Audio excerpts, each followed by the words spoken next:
Hello dear student, आप सभी का हमारे यूट्यूब चैनल पे एक बार फिर से बहुत बहुत स्वागत है। तो यहाँ पे हम आपके लिए लेके आए हैं question practice series session number 2। और ये हम क्वेश्चन प्रैक्टिस सीरीज कर रहे हैं आपके आने वाले एमएससी एंट्रेंस एग्जामिनेशन के लिए, असिस्टेंट प्रोफेसर एग्ज़ाम के लिए। ठीक है, असिस्टेंट प्रोफेसर का एग्ज़ाम वो ओपीएससी हो या आपका एचपीएससी हो या यूपीएचएससी हो, कोई भी असिस्टेंट प्रोफेसर का एग्ज़ाम है।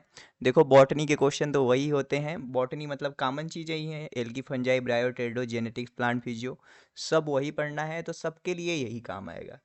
तो यहाँ पे ही भी हम क्वेश्चन लेके आए हैं, डिटेल में डिस्कशन करेंगे। चैनल पे नए हो तो चैनल को सब्सक्राइब करके बेल आइकन प्रेस कर लेना, और टेलीग्राम ग्रुप का लिंक डिस्क्रिप्शन में होगा, वो ज्वाइन कर लेना। डेली वहाँ पे 7 बजे क्विज होता है, और वहाँ पे हम फ्री लाइव क्लास भी लेते हैं, मतलब डिस्कशन क्लास की तरह होता है।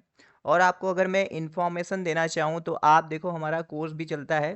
यहाँ पे आप देखो आज के डेट में 11 अगस्त से तक 83 मेंबर ज्वाइन है। यहाँ पे एमएससी एंट्रेंस वाले भी हैं, एचपीएससी के लिए भी 4-5 लोगों ने ज्वाइन किया है, और अदर असिस्टेंट प्रोफेसर के लिए। ये अगर आप कोर्स ज्वाइन करते हो ना, आपका बॉटनी का कोई भी एग्जामिनेशन हो कब भी हो, तो आपको हर एग्जाम में ये हेल्प करेगा, क्योंकि हम एकदम ऐसा सिलेबस डिजाइन करके पढ़ाते हैं, सारा चीज़ हर चीज़ एग्जाम का कवर हो जाता है यहाँ से, और काफ़ी लोग सेलेक्ट भी होते हैं ना। तो आप ज्वाइन करना चाहो तो डिस्क्रिप्शन में नंबर होगा, वहाँ से कांटेक्ट करके आप ज्वाइन कर सकते हो। फीस बहुत ही मिनिमम है, आपको कोई भी रिग्रेट नहीं होगा। तो चलो एक एक क्वेश्चन देखते हैं, आओ अपने क्वेश्चन में चलते हैं ना। तो यहाँ पे देखो पहला क्वेश्चन दिया हुआ है, क्रॉसिंग ओवर से क्वेश्चन आया हुआ है। तो आप जब मियोसिस पढ़ते हो, मियोसिस फर्स्ट का प्रोफेज फर्स्ट पढ़ते हो, तो प्रोफेज फर्स्ट में जो सब स्टेज होते हैं, लेप्टोटीन, जाइगोटीन, पैकेटीन। तो पैकेटीन सब स्टेज में क्या होता है, दो होमोलागस क्रोमोसोम आते हैं। ठीक है, दो होमोलागस क्रोमोसोम आते हैं। यहाँ पे क्या होता है, यहाँ पे जो देखो, ये एक क्रोमोसोम का क्रोमेटिड है, तो इसको कहेंगे सिस्टर क्रोमेटिड। दो क्रोमोसोम का ये हो गया, और ये नॉन सिस्टर क्रोमेटिड हो गया। तो इसका कुछ आर्म टूट के इसके पास चला आता है, और इसका आर्म टूट के इसके पास चला आता है। तो क्रॉसिंग ओवर क्या कहते हैं, तो chromatid of two homologous chromosome of non sister chromatid के बीच में क्या होता है, सिस्टर क्रोमेटिड के बीच में नहीं होता। Crossing over occur between the non sister chromatid and occur during the pachytene सब स्टेज। ठीक है, तो पैकेटीन में होता है, पेयरिंग ऑफ क्रोमोसोम कब होता है, जाइगोटीन में होता है, टर्मिनलाइजेशन कब होता है, डिप्लोटीन में होता है। तो ये सब आप जानते रहना। अगला क्वेश्चन देखो हमारा आया है, आप जब पढ़ते हो मॉलिक्यूलर बायोलॉजी में डीएनए एज जेनेटिक मटेरियल, तो वहाँ पे बहुत लोग हैं, जैसे कि ग्रिफिथ हैं, एवेरी मैक्लियार मैकार्थी हैं, हर्से एंड चेज हैं। तो इन तीनों का एक्सपेरिमेंट आपको पढ़ना होता है। तो यहाँ पे पूछ रहा है कि बैक्टीरियोफेज का यूज करके किसने बताया कि भैया डीएनए एज जेनेटिक मटेरियल। तो देखो बैक्टीरियोफेज का यूज करके 1952 में हर्से एंड चेज थे, तो वो T2 बैक्टीरियोफेज का यूज किए थे, ये बात भी आप याद रखना। तो इसका यूज करके उन्होंने रेडियो एक्टिव सल्फर और फास्फोरस का यूज किया था, और बताया था कि कैसे कैसे हो रहा है ट्रांसफॉर्मेशन, ऐसे करके। तो हर्से एंड चेज ने बताया था ये। अब देखो अदर ऑप्शन है, जैसे मेसल्सन एंड स्थाल हैं। तो ये क्या किए थे, डीएनए के ऊपर एक्सपेरिमेंट किए थे। बताया था कि जो डीएनए का रिप्लिकेशन होता है ना, वो सेमी कंजर्वेटिव होता है। ठीक है, अरे भैया डेंसिटी ग्रेडियंट सेंट्रीफ्यूगेशन किए थे, सीजियम क्लोराइड का यूज किए थे, ये सब जानते हैं। फ्रैंकलिन विल्किंस ने डीएनए के स्ट्रक्चर के बारे में बताया था। डलबर्ग लूरिया ने म्यूटेशन के बारे में बताया था कि कैसे म्यूटेशन कॉज होता है। ओके, तो आंसर हमारा तो सी है। अगला है देखो सॉयल पार्टिकल, ये आप इकोलॉजी में जब पीडियोजेनेसिस पढ़ते हो, पीडोलॉजी के बारे में पढ़ते हो, सॉयल फॉर्मेशन, सॉयल के प्रोफाइल के बारे में पढ़ते हो, तो आपसे देखो इंक्रीजिंग साइज में पूछ रहा है, तो क्ले जो होता है वो सबसे छोटा होता है, फिर सिल्ट होता है, फिर सैंड होता है। तो ये सिंपल क्वेश्चन है, लेकिन सिंपल के साथ साथ इम्पोर्टेंट भी है, समझे आप। अगला है इनकरेक्ट, आपको चूज करना है। और ये क्वेश्चन मैं बताऊं तो अभी CSIR 2024 में आया था, और मैं कहूँ तो ये बहुत ही सिंपल क्वेश्चन है। जैसे phage mu is use to create insertion mutation, तो ये इंसर्शन म्यूटेशन क्रिएट करवाता है, आपको मान लो ये नहीं पता है। Phage P1 is source of cre lox recombination system, तो ये क्रीलॉक्स सिस्टम में होता है, जब आप जीन एडिटिंग पढ़ते हो तो वहाँ पे आता है, ये भी सही है। अब देखो ये क्या है, phase M31 has the single standard circular RNA genome. तो आप ना वायरस का क्लासिफिकेशन पढ़ते हो, on the basis of the genetic material की सिंगल स्टैंडर्ड कहाँ पे है, डबल स्टैंडर्ड कहाँ पे है। तो आप पढ़ते हो भैया जो सिंगल स्टैंडर्ड डीएनए है वो 5 × 174 प्लस फेज M31 में होता है। तो फेज M31 में आरएनए नहीं होता, डीएनए होता। तो ये गलत है, यानी यही राइट आंसर है। इसके पास देखो single standard circular DNA genome है 5 × 174 में, तो ये सही है। देखो ये तो सबको पता होता है कि जो फेज इंटू 174 होता है, 5 × 174 बैक्टीरियोफेज, उसके पास सिंगल स्टैंडर्ड डीएनए होता है। लेकिन लोग ना लीनियर और सर्कुलर में कंफ्यूज होते हैं। तो आप याद रखना इसके पास सर्कुलर डीएनए होता है, लीनियर नहीं होता। अगला क्वेश्चन चलो, जब आप एगेरोबैक्टीरियम मेडिएटेड जीन ट्रांसफर पढ़ते हो तो एगेरोबैक्टीरियम को हम नेचुरल प्लांट जेनेटिक इंजीनियर बोलते हैं। इसके पास टीआई प्लाज्मिड होता है, ये प्लांट में क्राउन गाल डिजीज कराता है। ठीक है, तो यही टीआई प्लाज्मिड जो कैंसर कॉजिंग जो जीन होता है, टी डीएनए होता है, उसको निकाल के हम उस पे अपना डिजायर डीएनए रखते हैं। तो ये हम प्लांट में क्या करा देता है, ट्रांसफॉर्मेशन करा देता। तो यहाँ पे बहुत सारे वीर जीन होते हैं, ठीक है, वीर जी, वीर डी, वीर एफ, तो वो तो अलग बात है। लेकिन यहाँ पे बोल रहा है कि भैया जो आपका एग्रोबैक्टीरियम होता है वहाँ पे कार्बन सोर्स कौन होता है। तो कार्बन सोर्स के लिए वहाँ पे ओपाइन जीन होता है। तो वो opine synthesis and opine catabolism gene होता है। जब आप टी डीएनए का स्ट्रक्चर देखोगे तो वहाँ पे आपको पता चलेगा। ठीक है, तो ये हमारा 3 हो जाएगा CSIR का क्वेश्चन। अगला, which of the following compound can serve as the direct acceptor of the additional amino group derive from amino acid catabolism. तो आप ये बायोकेमिस्ट्री में पढ़ते हो, प्लांट फिजियोलॉजी में पढ़ते हो कि डायरेक्ट रोल किस कौन से अमीनो, जब आप क्रेब्स साइकिल पढ़ते हो ना, तो 5 carbon containing alpha keto glutaric acid बनता है, जो कि डायरेक्ट इन्वॉल्व होता है अमीनो एसिड मेटाबॉलिज्म में। ठीक है, तो ये क्या हो जाएगा, अल्फा कीटो ग्लूटरिक एसिड, ये भी CSIR में आया था। Green house gas emission are considered the primary driver of global warming. बिल्कुल सही बात है भैया, इतना ज़्यादा हम ग्रीन हाउस गैस इमिट कर रहे हैं कि भैया हमारा ग्लोबल वार्मिंग बढ़ रहा है, समुद्र का लेवल बढ़ रहा है, टेम्परेचर इस साल तो आपने देखा ही कितना गर्मी था। तो ये चीज़ है, through their influence on the radio active forcing of the atmosphere the radio active force in occur विकास। तो देखो ये किसकी वजह से होता है, देखो सूरज से जो इंफ्रारेड रेडिएशन आ रही है ना धरती से, वो लॉन्ग वेव ना, वो ना धरती को से थोड़ा सा एब्जॉर्ब होती है लेकिन पूरा स्कैटर्ड वापस भेजी जाती है। तो ग्रीन हाउस गैस होता है ना, तो वो ना पूरा लेयर कर लेता है, तो उसको वापस नहीं जाने देता, धरती पे वो लौट के वापस आता है और धरती के सतह को गर्म करता है। जैसे एक कार वाला एग्जांपल, कार में ऐसे गर्मी आ रही है, धूप, लेकिन बाहर नहीं निकल पाती, तो वैसा ही केस है। तो लॉन्ग वेव इंफ्रारेड रेडिएशन होता है, शॉर्ट वेव नहीं होता है। अगला हमारा क्वेश्चन क्या है, not an example of program cell death in plant. तो प्रोग्राम सेल डेथ को हम एपोप्टोसिस बोलते हैं। जैसे हम इंसानों के अंदर देखा जाए तो जैसे अंगुलियों के बीच में जो जगह होती है वो एम्ब्रियोनिक स्टेज में नहीं होती है, वो बाद में बनती है। जो हमारा इंटेस्टाइन है, जो ऐसे खाली खाली है, पेट है, हर आर्गन बना है, तो उसके बीच में खाली जगह है, तो वो सब एपोप्टोसिस की वजह से बना है। तो देखो कॉर्टिकल सेल में एरेनकाइमा सेल का फॉर्मेशन, यहाँ भी सेल का डेथ हुआ। एम्ब्रियोनिक सस्पेंशन सेल डिग्रेडेशन, यहाँ पे भी सेल डेथ हुआ।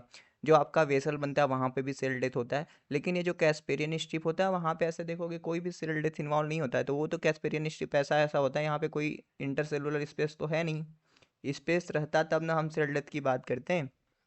तो हमारा आंसर हो जाएगा ये। आप एक हमको क्वेश्चन बताना, पूछूं? आप कमेंट सेक्शन में बताना कि जो ये एंडोडर्मिस होता है ये किस पाथवे को इनहिबिट करता है।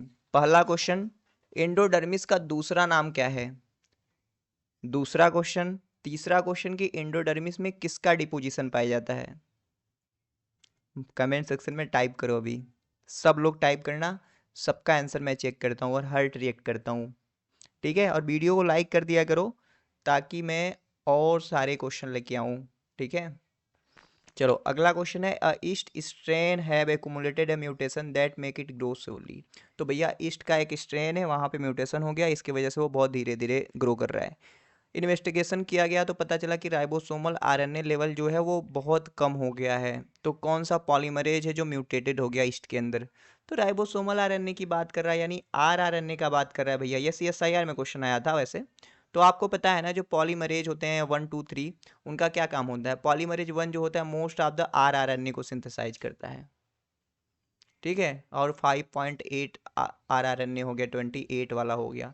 पॉलीमरेज 2 क्या करता है? mRNA को कराता है और mRNA को कराता है। पॉलीमरेज 3 क्या कराता है? 5S आरआरएनए को कराता है और tRNA को कराता है। तो हमारा देखो राइबोसोमल आरएनए तो आरएनए पॉलीमरेज 1 सही से काम नहीं कर रहा है। तो ये क्वेश्चन मैं हमेशा बताता हूँ, देखो CSIR से लेके MSc एंट्रेंस से लेके असिस्टेंट प्रोफेसर एग्जाम तक ये चीज़ें पूछी जाती हैं। अब देखो ये भी CSIR का ही क्वेश्चन है 2024 का, बड़ा ही सिंपल। Which of the following is the strongest oxidating agent produce during photosynthesis. तो जब आप जेड स्कीम पढ़ते हो, नॉन साइक्लिक फोटोफॉस्फोराइलेशन, तो ये जो P680 होता है यहाँ पे ना, यहाँ पे वाटर का स्प्लिटिंग होता है। तो वाटर का स्प्लिटिंग होता है तब, इसलिए ये स्ट्रॉन्ग ऑक्सीडेटिंग एजेंट है। तो P680 जो है स्ट्रॉन्ग ऑक्सीडेटिंग एजेंट, जो इलेक्ट्रॉन को देने की योग्यता रखता हो। और ये जो है स्ट्रॉन्ग रिड्यूसिंग एजेंट है, ये हाइड्रोजन को लेकर रिड्यूस होता है। समझ गए बात को। अगला क्वेश्चन है हार्मोगोनिया आर मीन्स। तो जो ब्लू ग्रीन एल्गी होते हैं ना, वहाँ पे मल्टी सेलुलर बॉडी पाए जाते हैं, ठीक है। वेजिटेटिव, हाँ, मल्टी सेलुलर बॉडी पाए जाते हैं जो वेजिटेटिव रिप्रोडक्शन में हेल्प करते हैं, तो ये होगा। अब देखो ये क्वेश्चन बड़ा ही इंटरेस्टिंग है कि नाइट्रोजन फिक्सेसिंग फ्री लिविंग बैक्टीरिया पूछा है। तो आप नाइट्रोजन फिक्सेशन में देख लेना, 16 ATP लगते हैं 2 मॉलिक्यूल को फिक्स करने के लिए।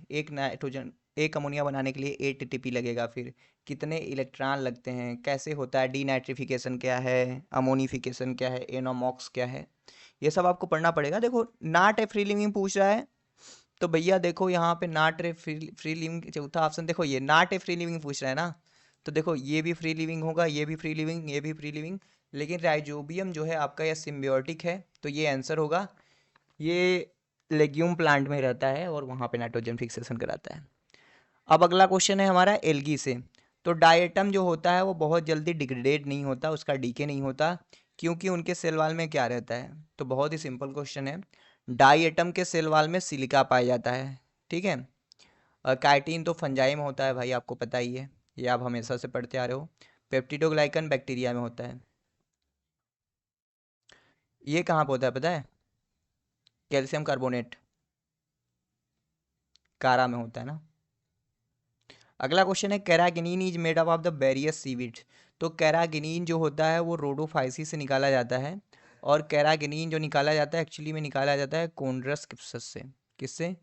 कोन्ड्रस क्रिस्पस से निकाला जाता है, और इसका कॉमन नेम जो है वो है आयरिस मॉस। ओके, देखो फियोफाइसी है, यहाँ से निकाला जाएगा आयोडीन।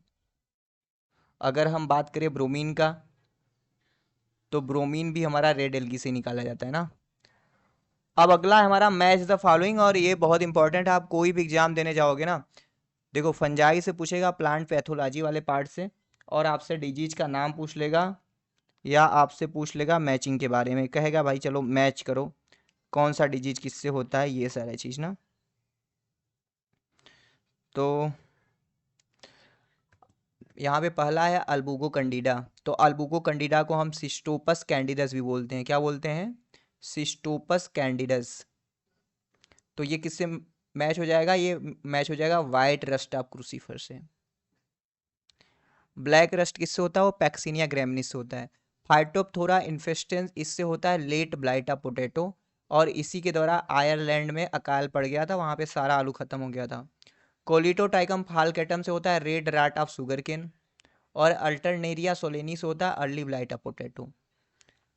देखो एक बात बताऊं, आप देखो ये HPSC के लिए तैयारी कर रहे हो, OPSC के लिए तैयारी कर रहे हो, अगर आपके पास 2-3 महीने का टाइम बचा है, और आप अगर ये क्वेश्चन सॉल्व करने में अनेबल हैं, तो भैया बहुत मेहनत करनी पड़ेगी आपको। और ये सब क्वेश्चन ना जो मैं करा रहा हूँ, ये करा दिया, RNA पॉलीमरेज वाला करा रहा हूँ, कोंडस क्रिप्सस पूछ रहा हूँ ना, ये सब आपको आना चाहिए, तब आप रेस में। I am not demotivating you, just मैं बता रहा हूँ आपको, ठीक है। क्योंकि सीट की नंबर तो लिमिटेड होती है ना, बहुत लोग पढ़ाई करते हैं, तो आपको भी पढ़ाई करनी पड़ेगी। और पढ़ाई करनी है, जैसे मान लो आपका कॉन्सेप्ट नहीं क्लियर है, आप पढ़ना चाहते हो, तैयारी अगर आज से भी करना चाहते हो बढ़िया से, तो आप हमारे कोर्स में खुद को इनरोल करवा सकते हो। Not only for the SSB OPSC ये सब के लिए, HPSC के लिए, आगे भी आपका एग्ज़ाम आएगा उसमें भी हेल्प करेगा, ठीक है। आपका सिलेक्शन हो जाएगा तो इससे पढ़ लोगे तो आप पढ़ाने में भी हेल्प होगा यहाँ से, ठीक है भाई। और हम यहाँ पे हैं गाइडेंस देने के लिए, हमेशा आपसे जुड़े रहने के लिए। Which of the following is not correctly match. तो भैया anticodon site of tRNA molecule hydrogen bond that bond to the mRNA molecule. तो बिल्कुल सही बात है ये। राइबोजाइम क्या होता है? देखो ये ऐसा एंजाइम है जो RNA इन नेचर का है, प्रोटीन नहीं है। कैटालिटिक एक्टिव साइट RNA और RNA प्रोटीन कॉम्प्लेक्स, ये भी सही है।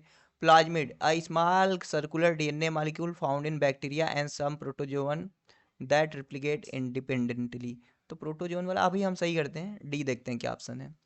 Hind third catalyse the synthesis of DNA molecule during replication. भैया हिंड थर्ड कैटलाइज नहीं करता, ये तो रिस्ट्रिक्शन एंजाइम है ना, ये तो डीएनए को कट करता है, तो हमारा आंसर यही आ गया, ये गलत है। विच of the following is the type of mutualistic relationship between fungi and plant. देखो हायर प्लांट के रूट के साथ फंजाई अगर सिम्बियोटिक एसोसिएशन बनाता है और इस एसोसिएशन को हम ओब्लिगेट सिम्बियोसिस बोलते हैं, तो इसको हम बोलते हैं माइकोराइजा। और माइकोराइजा इन्हांस करता है अपटेक ऑफ फास्फेट। माइकोराइजा हम दो तीन तरीके का पढ़ते हैं, इक्टोमाइकोराइजा, इंडोमाइकोराइजा और वेसिकुलर अर्बस्कर माइकोराइजा। इक्टोमाइकोराइजा पाया जाता है पाइनस में, इंडोमाइकोराइजा पाया जाता है आर्किड में, और वेसिकुलर अर्बस्कर माइकोराइजा जो होता है वहाँ पे ग्लोमर माइकोटा या ग्लोमस बनाता है। अगला है इक्विसिटम से क्वेश्चन, कह रहा है भैया कैविटी। देखो प्रोटोजाइलम है ना वेस्कुलर देखो प्रोटोजाइलम है तो वेस्कुलर बंडल का पार्ट है वी, तो ये कभी वी से वेलिकुलर नहीं होगा। देखो ये प्रोटोजाइलम है यानी वेस्कुलर बंडल के अंदर बन रहा है, तो वी से बी नहीं जाएगा, मतलब वेलिकुलर नहीं होगा, कार्डिनल होगा। अगर यही कॉर्टेक्स में बनेगा कैनाल, तो कॉर्टेक्स बनेगा तो कभी कार्डिनल नहीं होगा, कॉर्टेक्स में बनेगा तो वेलिकुलर होगा। तो दो कैनाल होते हैं इक्विसिटम के अंदर, वेलिकुलर और कार्डिनल। तो कॉर्टेक्स में बनेगा तो कभी कैरिनल नहीं होगा, वेलिकुलर होगा। अगर वेस्कुलर बंडल के अंदर यानी प्रोटोजाइलम के डिसइंटीग्रेशन से बनेगा तो वो वेलिकुलर नहीं कैरिनल होगा। तो ये क्या होगा, ये हमारा कैरिनल होगा आंसर। ठीक, इक्विसिटम को हम हॉस्टेल बोलते हैं भाई, या स्कोरिंग रेसिस बोलते हैं। Formation of distinct annual ring during secondary growth of the stem mainly depend upon. तो देखो एनुअल रिंग बनता है ना, तो ये जहाँ पे टेम्परेट रीजन होता है, जहाँ पे सीजनल वेरिएशन आता रहता है, वहाँ पे बनता है। तो जैसे शिमला मनाली ऊटी जैसे जगहों पे। लेटरल रूट किस कहाँ से ओरिजिनेट होता है, तो लेटरल रूट जो बनता है वो हमारा पेरीसाइकिल से बनता है, और ये कैसा होता है, ये इंडोजिनस इन ओरिजिन होता है, इंडोजिनस होता है। Got it. Morphine is obtain from, तो मॉर्फिन कहाँ से निकाला जाता है, तो मॉर्फिन निकाला जाता है आपका पपावर सोमनीफेरम से।